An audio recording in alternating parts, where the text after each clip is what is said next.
श्री कष्टभंजन देव की।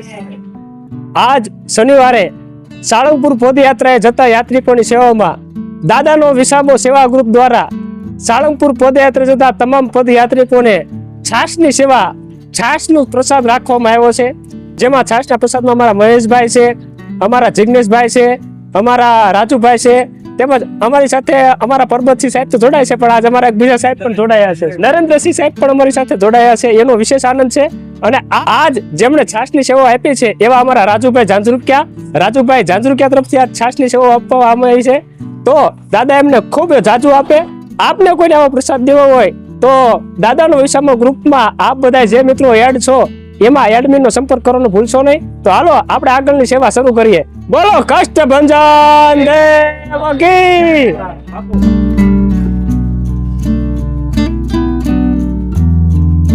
છાશની સેવા સાથે સાથે ઠંડા પાણીની સેવા અમારા મહેશભાઈ ચાવડા હિંદવાની હાકલ તરફથી પાણીની સેવા રાખવામાં આવી છે। સવારે સાળંગપુર પદયાત્રા યાત્રિકોની સેવામાં સવારે એવી રીતે પાણીની સેવા હોય જ છે, પણ અત્યારે પણ પાણીની સેવા ભાઈ શ્રી મહેશભાઈ ચાવડા તરફથી આપવામાં આવી છે।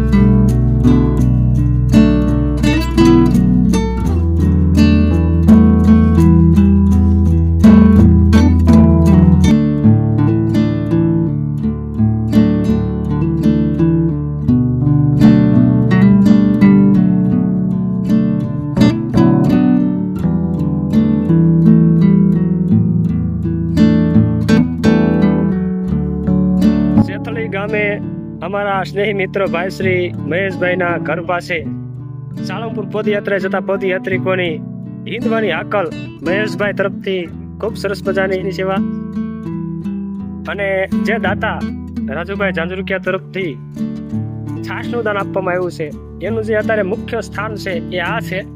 અહીંથી અમારી બધી વ્યવસ્થા શરૂ થાય છે।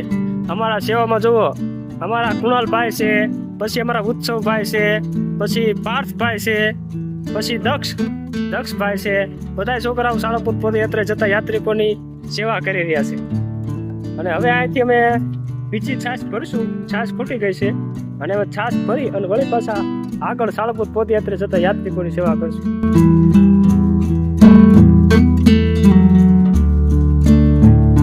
સાળંગપુર પદયાત્રા જતા પદયાત્રીઓ જે સેવા કરી રહ્યા છે એ સેવા ભાવેની સેવા અમારા સ્નેહી મિત્ર પ્રવીણભાઈ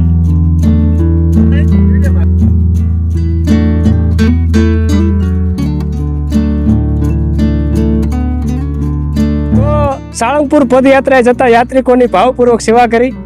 રસ્તામાં જે યાત્રિકો હાલીને જતા એમને છાશ તેમજ ઠંડુ પાણી પાવામાં આવ્યું। અમારા જીગાભાઈ, રાજુભાઈ, મહેશભાઈ તેમજ અન્ય ઘણા મિત્રો અમારી સાથે સેવામાં જોડાયા। જે દાતાશ્રીએ દાન આપ્યું છે આજ ઠંડી છાશનું એમનો હૃદયપૂર્વક ધન્યવાદ। તો આજનો વિડીયો આપને કેવો લાગ્યો એ કોમેન્ટ બોક્સમાં જણાવવાનું ભૂલશો નહીં। વિડીયોને લાઈક, શેર અને સબસ્ક્રાઇબ જરૂર કરજો। તો બોલો કષ્ટભંજન દેવ કી।